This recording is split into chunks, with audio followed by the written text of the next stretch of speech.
तेरी मेरी कहानियाँ से सभी अपडेट पाने के लिए बेल आइकन दबाएं। आज की कहानी है अभी हिसाब बराबर नहीं हुआ जेठानी जी। सुमन नहाकर बाथरूम से निकली तो बड़ी हैरान हुई।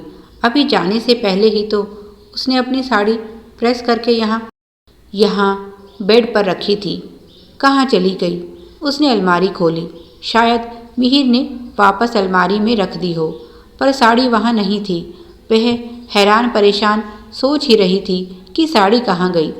तभी मिहिर आ गया और बोला, सुमन तुम अभी तक तैयार भी नहीं हुई, जल्दी करो, बाहर सब इंतज़ार कर रहे हैं। सुमन बोली, मिहिर मैंने अपनी साड़ी यहाँ बेड पर रखी थी, क्या आपने उसे कहीं रखा है? मिहिर बोला, मैंने तो यहाँ कोई साड़ी नहीं देखी। सुमन इधर उधर देखने लगी। मिहिर बोला, क्या एक वही साड़ी है तुम्हारे पास?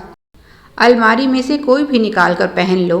जल्दबाजी में सुमन ने एक पीली साड़ी उठाई और जल्दी से तैयार हो गई। अभी वह बालों को ठीक कर ही रही थी कि तभी जेठानी रेनू वहाँ आई और बोली, सुमन तुम्हारे पास इस साड़ी के मैचिंग ईयरिंग भी तो होंगे, दिखाना कैसे हैं? सुमन हैरान थी। रेनू ने उसकी साड़ी पहनी हुई थी। वह बोली, पर दीदी यह साड़ी तो मेरी है, मैं कब से इसे ढूंढ रही थी, आपको लेने से पहले पूछना चाहिए था।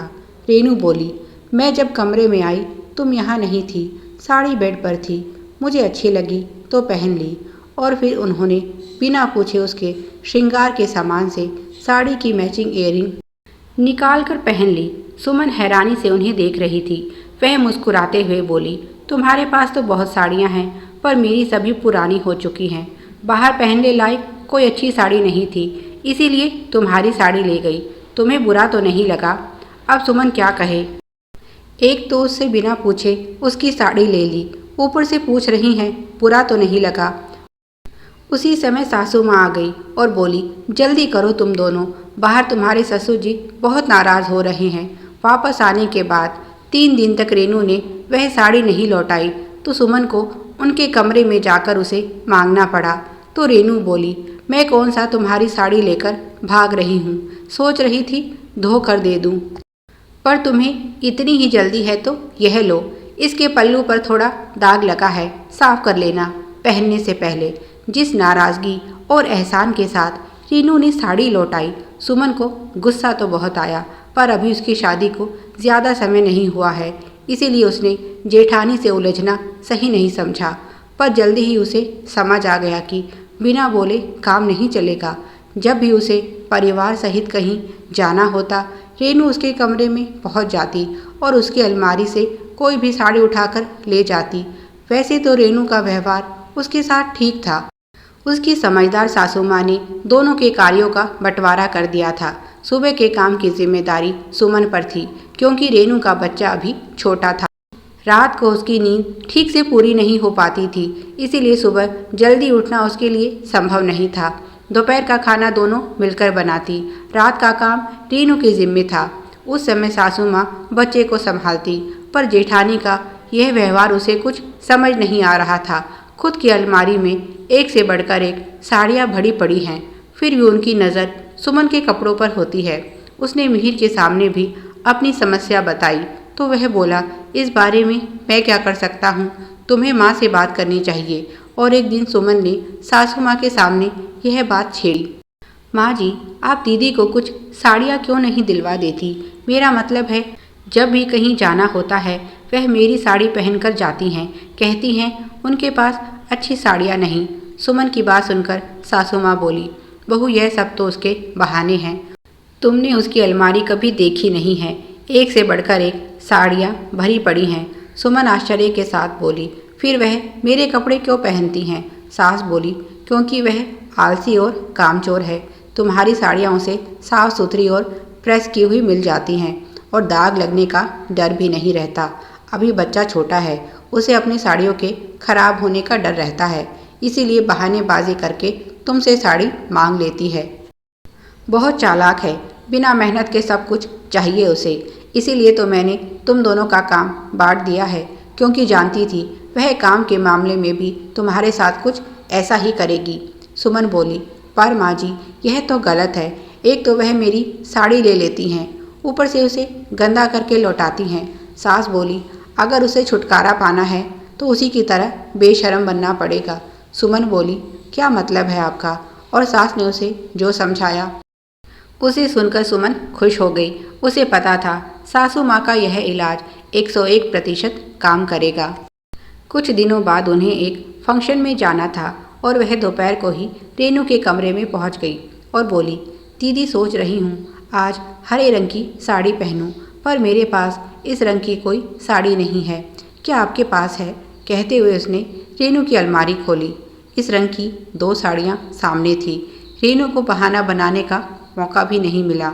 सुमन ने वह साड़ियाँ बाहर निकाल ली और आईने के सामने खुद पर लगाकर देखने लगी। बोली, दीदी बताइए दोनों में से कौन सी ज़्यादा अच्छी है? रेनू चिढ़ते हुए बोली, यह रंग तुम पर अच्छा नहीं लग रहा। सही कहा आपने, सुमन बोली और उसके बाद रेनू की अलमारी से एक एक करके सभी साड़ियाँ निकालने लगी। रेनू लगभग चीखते हुए बोली, तुम यह सब क्या कर रही हो? एक तो बिना पूछे मेरी अलमारी खोली, ऊपर से सारा सामान बाहर निकाल दिया। मैं तुम्हारी तरह खाली नहीं हूँ जो बैठकर सारा दिन अलमारी ठीक करती रहूँ। छोटा बच्चा है मेरे पास, उसे भी संभालना पड़ता है। उसकी आवाज़ सुनकर सासू माँ भी आ गई और बोली, क्या हुआ बड़ी बहू, क्यों चिल्ला रही हो? रेनू बोली, देखिए ना माँ जी, सुमन ने क्या हाल कर दिया है मेरे कमरे का, अब यह सब कौन ठीक करेगा? सासू माँ बोली, जिसने फैलाया है वही ठीक करेगी। छोटी बहू, तुम्हें जो साड़ी लेनी हो जल्दी से पसंद करो और बाकी सब समेट कर अंदर रखो। और उन्होंने वहाँ रखी साड़ियों में से एक साड़ी उठाई और बोली, यह रंग मुझ पर बहुत अच्छा लगता है, बहू मेरे लिए भी यह साड़ी प्रेस कर देना। रेनू बोली, माँ जी आप यह साड़ी कैसे पहन सकती हैं? सासू माँ बोली, क्यों नहीं पहन सकती? रेनू आवाज़ को धीमा करते हुए बोली, आपके और मेरे ब्लाउज़ का साइज़ तो देखिए। सुमन बोली, यह तो कोई समस्या नहीं, मैं अभी इस ब्लाउज़ को खोलकर माँ जी के नाप का कर देती हूँ। रेनू फिर से उस पर चिल्लाई, तुम्हारा दिमाग खराब है, अगर इसे खोल दिया तो मैं इसे कैसे पहनूंगी? सुमन शांत भाव से बोली, दीदी मैं फिर से इसे आपके नाप का भी कर दूंगी, इतनी सिलाई कढ़ाई तो मैं जानती हूँ। और इस तरह से रेनू की 2 साड़ियाँ सास और देवरानी ने ले ली। सुमन बोली, दीदी आप तो ऐसे ही कहती हैं कि आपके पास अच्छी साड़ी नहीं, मुझे तो आपकी साड़ियाँ बहुत पसंद आई, सोच रही हूँ आगे भी अगर कहीं जाना होगा तो इन्हीं में से कोई पहन जाऊंगी। अपनी साड़ियाँ पहन पहन कर तो अब मन भर गया है। और रेनू देखती रह गई। सास और देवरानी आज उसकी साड़ी पहनकर तैयार थीं। सबसे ज़्यादा गुस्सा तो उसे उस समय आया जब दोनों ने ही साड़ियाँ बिना धुलाई के लौटा दी। सुमन बोली, दीदी साड़ियाँ बिल्कुल साफ़ हैं, कहीं कोई दाग नहीं लगा, एक बार पहनने से कौन सा खराब हो गई, इसीलिए धोने की ज़रूरत महसूस नहीं हुई।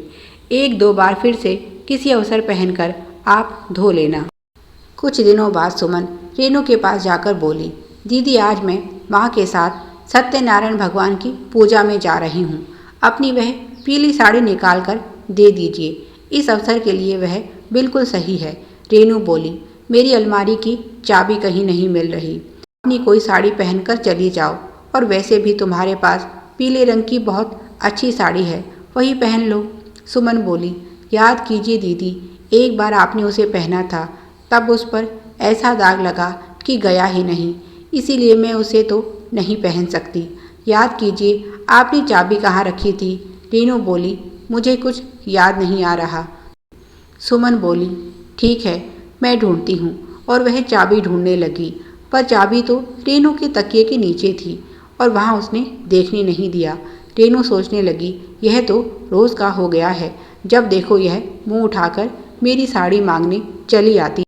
वह बोली, 1-2 बार तुम्हारी साड़ी क्या पहन ली, तुम तो मेरे पीछे ही पड़ गई हो। आज के बाद ना तो मैं तुम्हारी साड़ी पहनूंगी और ना ही तुम मेरी। दोबारा यहाँ आने की ज़रूरत नहीं।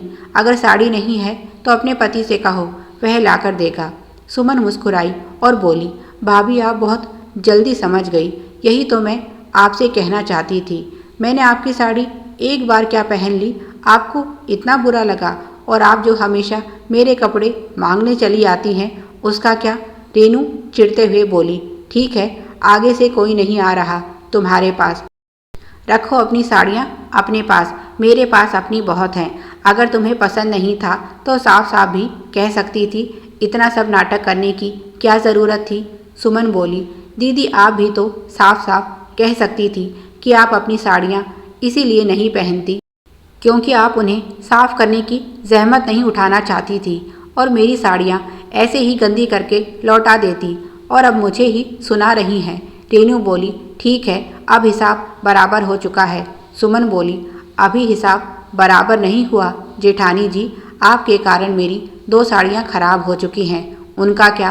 रेनू ने गुस्से में चाबी का गुच्छा सुमन की तरफ फेंका और बोली। तुम्हें जो साड़ी लेनी हो ले लो, पर मेरा पीछा छोड़ो। तभी सासू माँ वहाँ आई और बोली। बड़ी बहू, यह क्या हरकत हुई? दूसरे की चीज़ तो तुम बड़ी हक से ले लेती हो और जब खुद की बारी आती है तो पीछे हट जाती हो।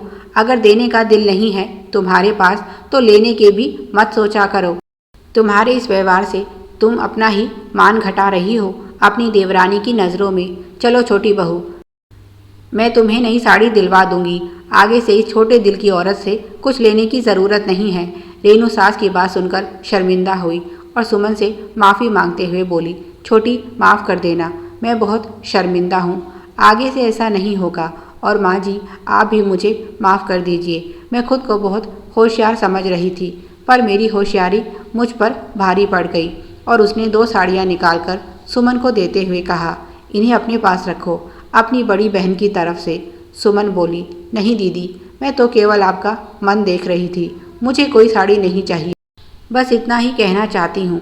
यह घर हम दोनों का है और हम दोनों के आपसी प्यार से ही यह सुंदर और खुशहाल रहेगा। मेरे मन में आपके लिए बहुत सम्मान है। आशा करती हूँ आप भी अपनी बहन पर प्यार बनाए रखेंगी। चीज़ों का क्या है दीदी, यह तो बाजार से जितना मन चाहे खरीद लाओ। आपने मेरी साड़ियाँ पहनी, इस बात की नाराज़गी नहीं है। बुरा इस बात का लगा कि आपने उन्हें गंदा करके लौटाया। हम बहनें हैं, एक दूसरे से शेयर करना तो अच्छी बात है, पर अनमोल रिश्ते कहीं बाजार में नहीं मिलते, याद रखिएगा। और उसने जेठानी को गले से लगा लिया। सासू माँ भी बहुत खुश हुई अपनी छोटी बहू की यह समझदारी देखकर। प्यारे दर्शकों, आप सभी की सुविधा के लिए चैनल पर सैकड़ों कहानियाँ विभिन्न प्लेलिस्ट के रूप में उपलब्ध हैं। उन्हें भी पढ़ें और अपना प्यार दें। धन्यवाद। Please like, share and subscribe तेरी मेरी कहानियाँ for more interesting story videos. Thank you.